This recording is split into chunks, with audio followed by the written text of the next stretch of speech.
Every single day, the mailbox at Rise Well TV fills up with stories of human struggle, resilience, and transformation. But every so often, a letter arrives that doesn't just ask to be read, it demands to be felt. This week, we received a heavy, handwritten package postmarked from a place of deep memory. It is a confession, a timeline of heartbreak, and ultimately a blueprint for survival. The man who wrote this doesn't want your pity. He doesn't even want validation. He wrote this because he learned a fundamental truth that many of us spend our entire lives trying to understand. That when people look down on you, humiliate you, and underestimate your worth, your greatest weapon is not a sharp tongue. It is not a loud, angry confrontation. The ultimate response to those who try to keep you small is the quiet, undeniable weight of your own success. This is Glen's letter. Let his words sink in. I have always been the type of person who completely blends into the background of life. If you walked into a crowded room, I am the guy you would step over or walk past without a second glance. I never had the loud, magnetic personality that commanded attention, and frankly, I never wanted it.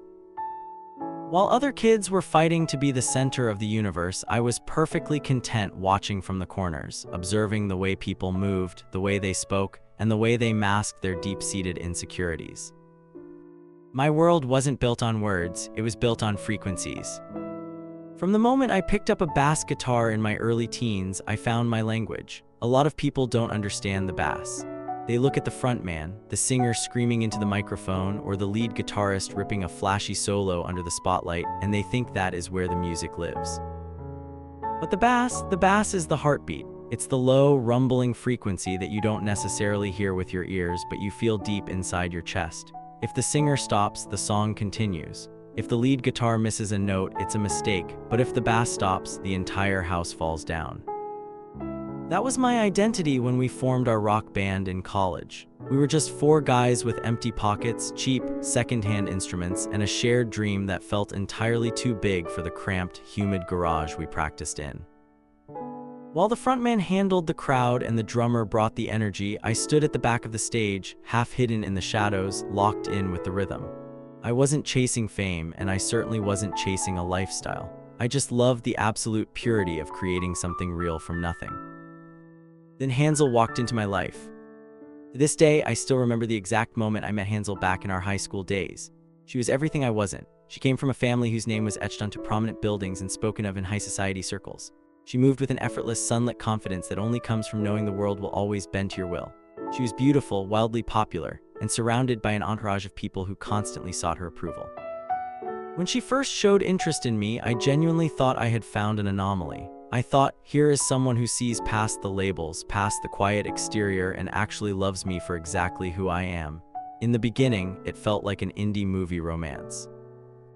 She would come over to our messy rehearsal spaces, sit on an upturned milk crate, and watch us play with wide, fascinated eyes. She told me she loved how different I was compared to the predictable, wealthy boys her parents constantly pushed her toward. But as the months bled into years and we transitioned into university life, the veneer began to crack. I started to realize that Hanzel didn't love me. She loved the concept of me. To Hanzel, I was an accessory, a rebellious, edgy phase she could parade around to show her friends how progressive and adventurous she was. I was a trophy of a different kind, proof that she could capture the heart of a brooding musician from the wrong side of the tracks. When we were alone, things were manageable. But the moment we stepped into her social orbit, the dynamic shifted from romance to subtle, agonizing humiliation. The turning point started during a dinner at a high-end lounge where her friends had gathered to celebrate a birthday. I had rushed there straight from a grueling 4-hour band practice, carrying my worn-out bass case. I wore my usual dark jeans and a faded flannelette shirt.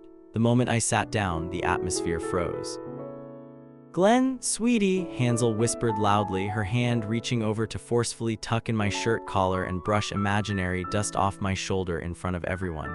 "We talked about this. You could have at least changed into something nicer. You look like you just crawled out of a basement." Her friends didn't even try to hide their smirks. One of them, a guy named Julian whose father ran a major corporate firm, leaned back in his chair and swirled his expensive drink.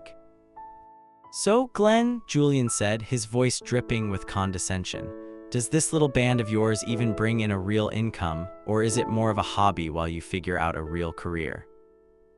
"We're playing campus gigs, building an audience," I replied quietly, keeping my hands flat on my lap. we're working on an EP. Another friend laughed, a sharp, mocking sound. An EP? Right, because the world definitely needs another loud rock band playing for free beer. Is he always smelling like a bar, Hanzel? Seriously, are you dating a musician or a problem? Because I played rock music, they automatically assumed I was a cliché, unreliable, probably on the verge of addiction and a financial black hole. I wasn't any of those things. I studied hard, I worked a part-time job to pay for my gear, and I poured my soul into my craft. But to them, I was just a joke. I looked at Hanzel, waiting for her to defend me, waiting for her to say something, anything to stop the bleeding. Instead, she just chuckled nervously, took a sip of her wine, and said, "Oh, don't worry guys, he's harmless. He just thinks his little band is going to make him famous one day. It's cute, really." The word cute felt like a physical blow to the chest. I sat there in total silence for the rest of the night, swallowing the burning acid of humiliation, letting their laughter wash over me. I didn't yell, I didn't storm out. I just watched, realizing with absolute clarity that the person who claimed to hold my heart was entirely ashamed of the person beating inside it. Despite the emotional rot leaking into my personal life, the band was gaining serious momentum. We were becoming a staple of the university underground scene. We lived on instant noodles, practiced until our fingers bled, and played in front of crowds that grew from 20 people to hundreds. We knew every flaw in each other's playing, every dream in each other's heads. We were a brotherhood, and I was the anchor holding it all together. Then came our 3rd anniversary, a date Hanzel had been reminding me about for months.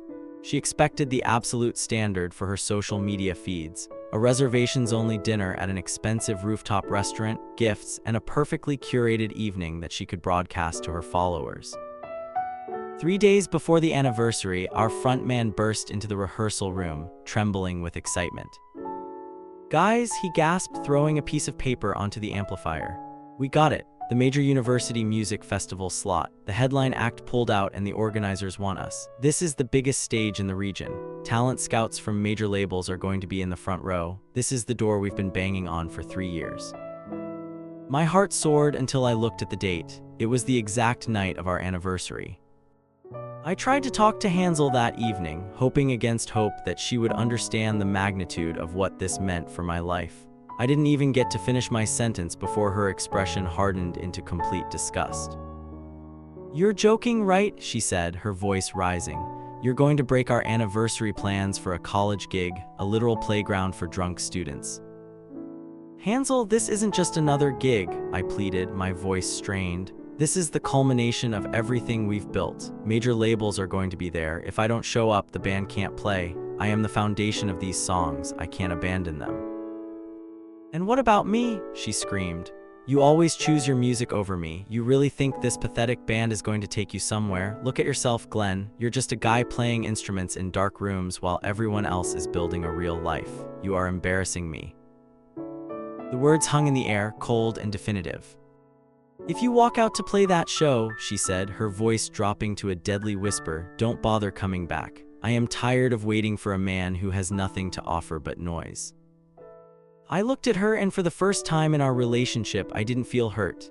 I felt free. I realized that her love was conditional on my submission, and her respect was something I would have to entirely lose myself to earn. "I have to go to soundcheck," I said softly, and I walked out the door. The breakup shattered me in ways I couldn't fully explain to anyone. There were nights when the silence in my room was so loud it made my ears ring. I would see photos of her on social media, moving on instantly, surrounded by the wealthy, well-dressed men her friends always wanted for her. I felt the crushing weight of being labeled the failure, the boy who blew his chance with a beautiful girl because of an obsession with a pipe dream. But I didn't look for revenge. I didn't write angry songs about her, and I didn't trash her name to mutual acquaintances. Instead, I took all that pain, all that humiliation, and all that burning, quiet anger, and I channeled it entirely into the 4 strings of my bass. That festival gig changed everything. We blew the roof off the venue. Within 6 months, we were signed to a major independent label. Within a year, our first official single was dominating the alternative charts. The transition was surreal. Suddenly, the cheap garage was replaced by state-of-the-art recording studios. The empty wallets were replaced by financial stability. The small university crowds turned into thousands of people screaming our lyrics back at us in major arenas. But through it all, I never changed. I still stood at the back of the stage. I still kept my head down. I let the music, the success, and the undeniable reality of our growth do all the talking. 4 years after the night she walked out of my life, I found myself back in the city for a major media event and charity gala. The venue was opulent, filled with the exact demographic of high society people who used to make me feel completely invisible. I was dressed in a tailored, minimalist suit, standing near the VIP lounge, holding a drink and talking quietly with our manager. As I turned around, my eyes locked onto a familiar face. It was Hanzel. She was standing with the same friends from years ago, but the moment she saw me, her entire demeanor changed. She immediately broke away from her group and walked toward me, her eyes scanning my face, my clothes, and the casual confidence with which I now held myself.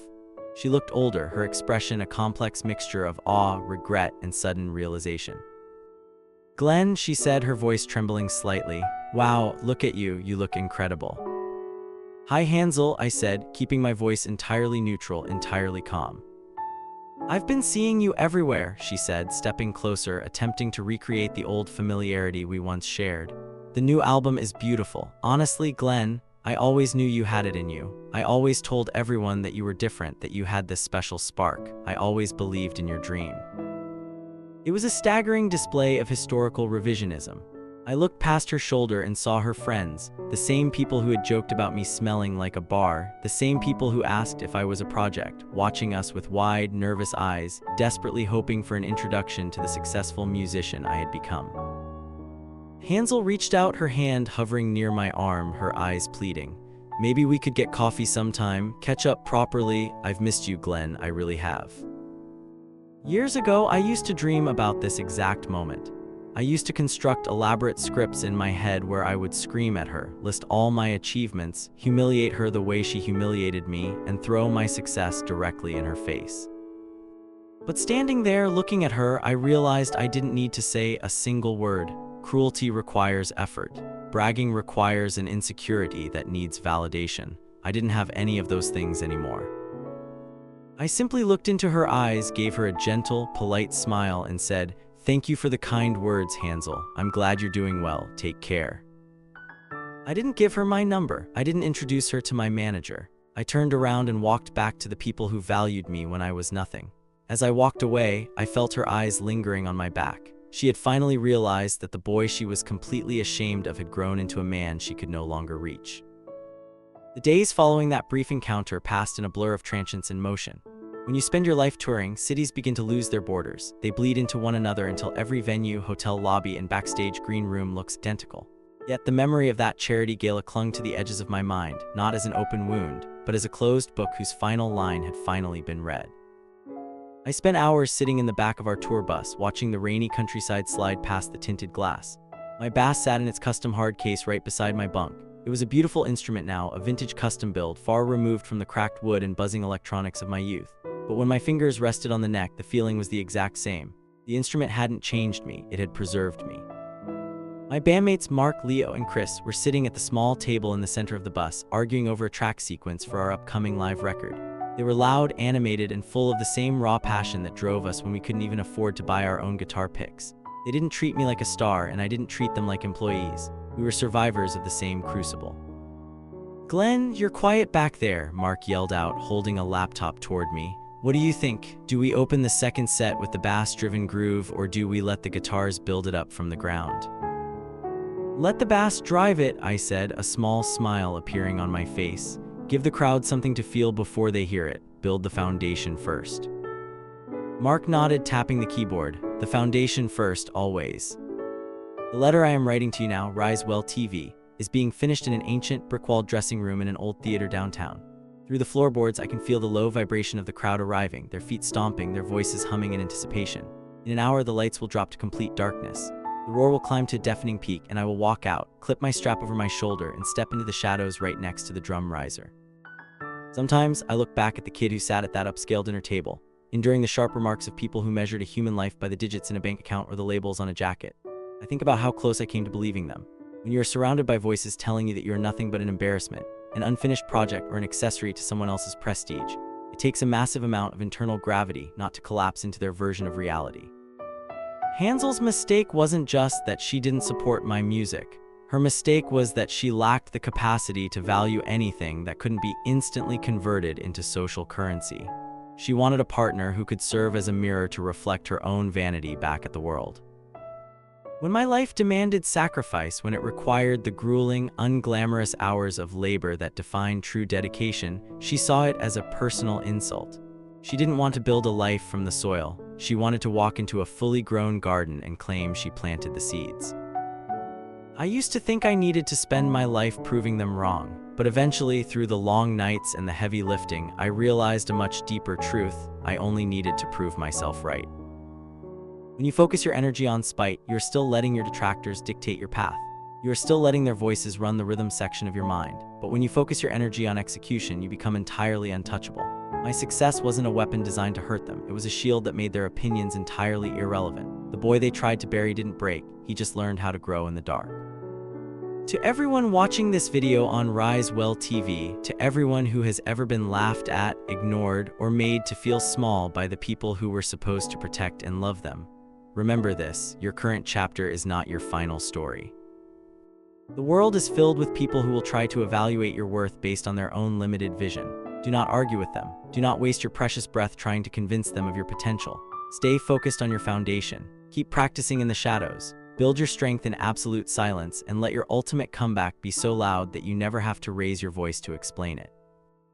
Thank you for listening to another letter from Rise Well TV. Stay strong, keep moving forward, and always remember your greatest comeback may still be waiting.